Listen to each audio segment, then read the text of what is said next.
Welcome to It Starts With You, where we cut through the noise and get real about the behaviours that shape our lives, both personally and professionally. I'm Vic O'Farrell. Let's jump in because behaviours start with you.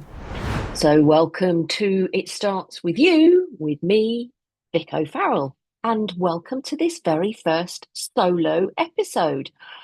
Yes, it's taken 2 years. Why? What, first of all, why run a solo episode?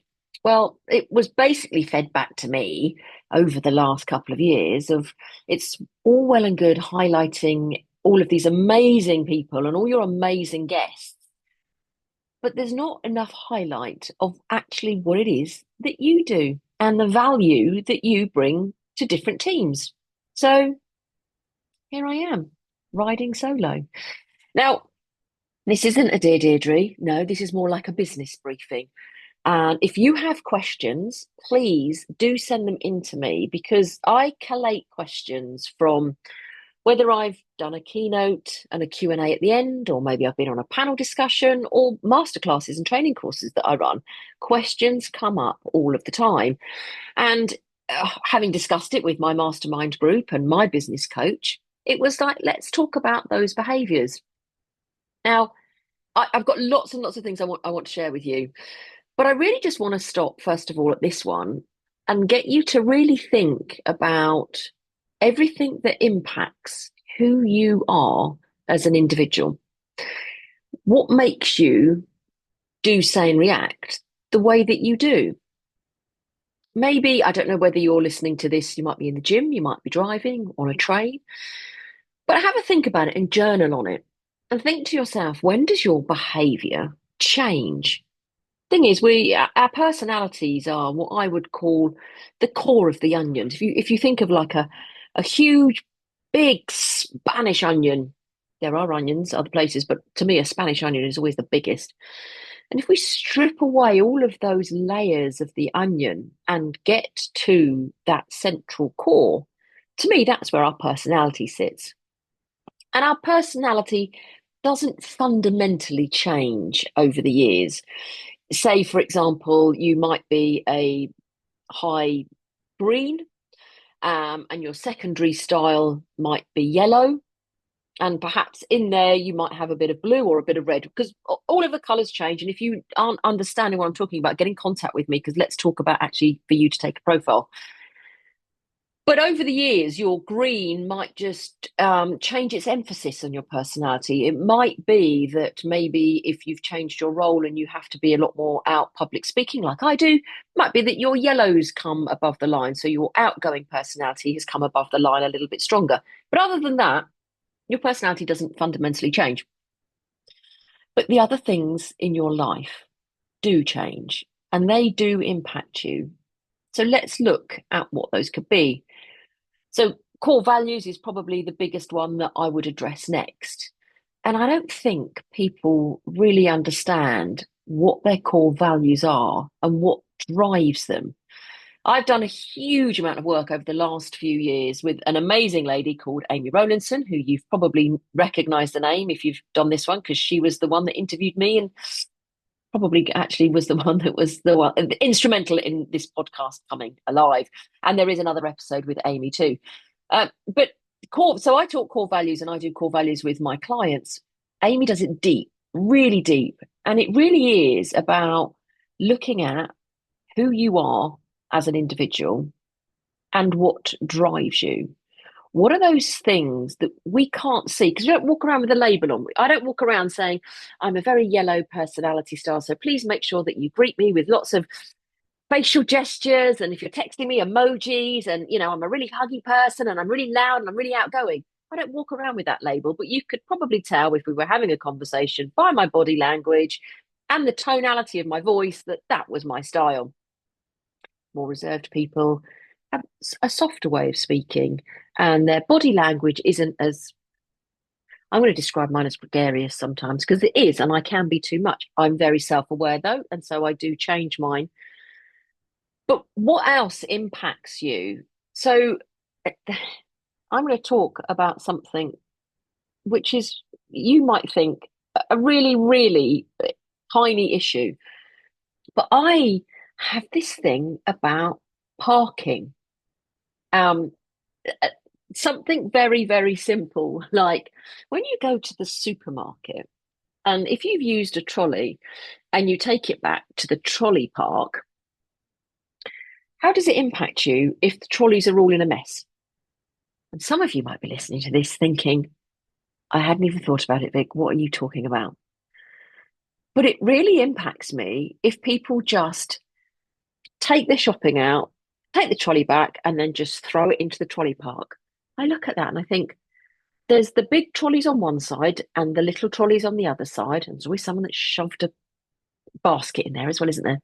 I'm like, why can't you put it neatly and respectfully just line it all up so that when the employee comes out to take the trolleys back into the supermarket for you to use as the consumer, their job is made a little bit easier, especially if it's absolutely hoofing it down with rain, which it quite often does here in the UK, isn't it?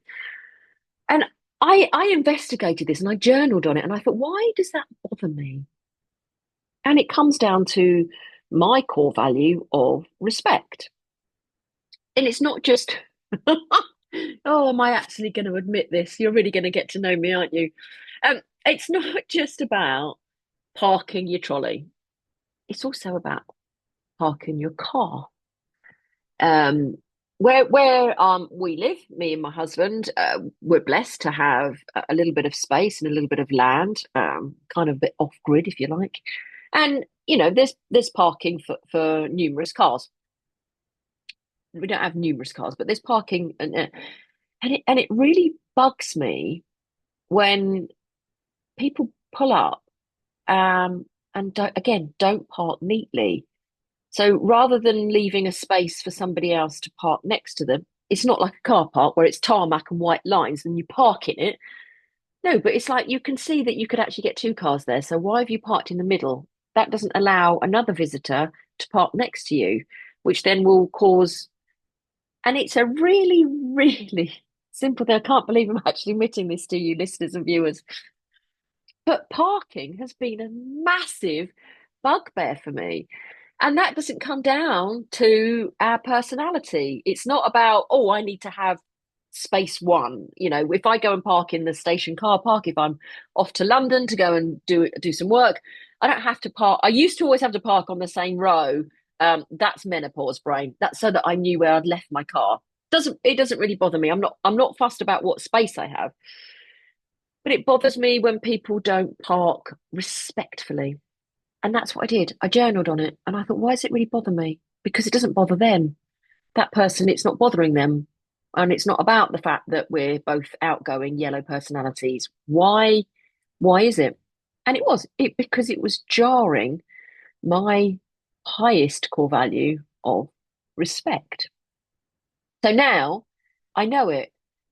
And I now know that if I go to the supermarket and the trolleys are not lined up in, their places and they're not all pushed back in, if someone literally just wheels it and I see them, I now can have that little conversation with me going, it's okay, Vicky.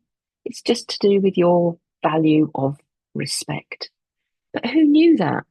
Who knew? And do you get triggered? This is the thing. It's about understanding what triggers you. So we go along life, don't we? And sometimes I think life would be so much easier if there was just me in it. That would also be very dull and boring, to be fair. But why is it when we do stuff and, I'm at home working at home today. This is my office, my little studio in my home, and I'll be absolutely fine. But if suddenly, like my husband, Mark, darling one that he is, comes home to work in the office, which is on the opposite side of me here. But if he doesn't phone me first and tell me he's coming home to work in the office, I've made the assumption that I'm here all day on my own. Well, apart from the dog and the cat lying on the floor nicely over there. Hopefully they don't join in this. No, is that to do with respect? Is that to do with my other values of autonomy and freedom? It probably jars all of it, you see, because I'm thinking that I've got this work, and I'm working on a new masterclass over there, and then I know that next week I've got a new keynote to deliver. Very excited about that. The impact you don't see. Want to know more about it? Let me know. But it's about the fact that I've got freedom today and autonomy to do what I want to do. So if I want to go make myself a cup of tea and have a wander outside to get a bit of fresh air, or if I've got one thing to do for tomorrow, definitely to do that. But if I suddenly want to jump onto this or jump onto that because that's how I work, that's how my brain works, it's who I am, then I have the freedom and autonomy to do all of that. So now my husband does come home and he does work at home. There are times we have to work together. He's a builder and I have to do some stuff with him. But he now knows that if he just shows up straight away, he's triggered me. So he will always phone and say, I'm on my way home. I'll be in the office in probably about half an hour. Therefore, I know I've got half an hour of all of this autonomy and freedom and respect. And then I know he's going to be home. If it's a day where I could be out, I could be out all day, and therefore he doesn't need to phone me and tell me, he can just come home. But I want you to think about what are all those little things that trigger you? All those little things that stop you being who you are. So I'm very yellow. Actually, I'm known as an extreme yellow, which is actually sometimes irritating. If you're the opposite style to me, you'll absolutely know why you find me irritating if I'm in your world. But when I'm under pressure, I can go very red. Which is not a problem because red is my favourite colour. If you're watching this on video or you know my Queen of Behaviours logo and you know the fact that I've always got red lipstick and red nails, red is my favourite colour. But red is a personality style when you expect me to be sunshiny yellow and all joyful and yay, irritating sometimes, I know. If I get jarred by my core values, so if I get triggered by my husband coming home into the office with not telling me, I find that I've gone from a very yay yellow to a really quite serious red. And then if we need to work together, that's not good because I'm then become a very right matter of fact person. Next, and the joyfulness of me has disappeared. And when you're used to seeing someone, so if you've got someone in your life, in your world, your family, your friend circle, or maybe you've got somebody in the workplace that you expect them to behave in a certain way. And then when they don't and they're behaving in a different way, that's when you need to think to yourself, is there some pressure in their life? And you might ask them, depends on your relationship with them. You might not want to ask them. But notice that because when people do change, so you expect them to behave in one way and they're behaving different, there's something going on for them in their world. It could be that they're being triggered by someone else's behavior and that behavior has triggered something else going on. You know, a simple thing like perhaps somebody is particular about the seat they sit in on the train journey to work or where they park their car in the car park at work and things haven't been where they expect them to be and suddenly people get triggered, or maybe they were late and they hate being late, or the children were off sick and suddenly there's pressure because they've got to find childcare for them because they need to be in the office because of meetings.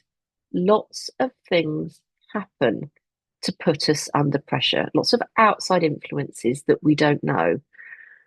But what we tend to find is that if somebody acts differently when we're with them, straight away we'll look in the mirror and think, what have I done? Chances are it's not what you've done at all. It's another behaviour somewhere that's had a ripple effect. And that ripple has come into the office, the workplace, friends, family. So think to yourself, when your behaviour changes, so maybe somebody or something has had an impact on you, I want you to just take a moment and think about how your behaviour is changing, because that will have a ripple effect on the people around you. We often rush, and I know I talk quickly, don't I? I'm slowing myself right down.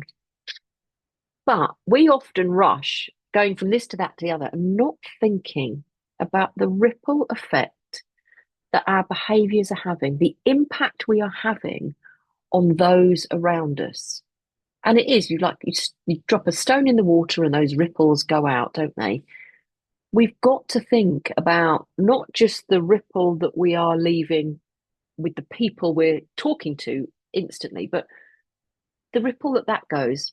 So I'm a stone going into the water, and here's the ripples. Hold on a minute though, because I've now hit another stone.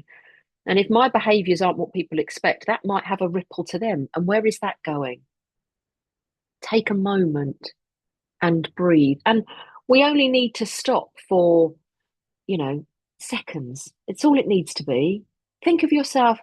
Are you one of those people that if you drop food on the floor, you have a 2 second, 3 second, 5 second, 10 second rule? Yeah, you probably do, don't you? Go, oh, 3 second rule, pick it up. I mean, let's just say that doesn't work with soup. No. But think of yourself. Before you react to something, think of yourself and take those seconds. What's going on for me? Why am I suddenly feeling like this, and how can I stop? This has only been a very short and I'm hoping informative podcast. If you've got to the end of it, you've enjoyed it. I plan to do more, and I want to answer the questions that I get given when, like I say, at the end of a keynote or during a panel discussion or even in one of my masterclasses. And I have got a book here full of questions. But I don't know if the people that ask those questions are listening to this podcast. What I do know is you're listening to it. You, the listener, you're watching or you're listening. What are those questions that you have been longing to ask me and get answers for? And please drop me a line, either vic@queenofbehaviours.com, or put a comment on the post here. Or if you're following me on social media, just drop me a direct message somewhere and let me know those questions that you want answered. I look forward to seeing you on the next one. Well, that's today's dose of truth. Now go make it happen, because behaviour drives behaviour. And behaviour starts with you.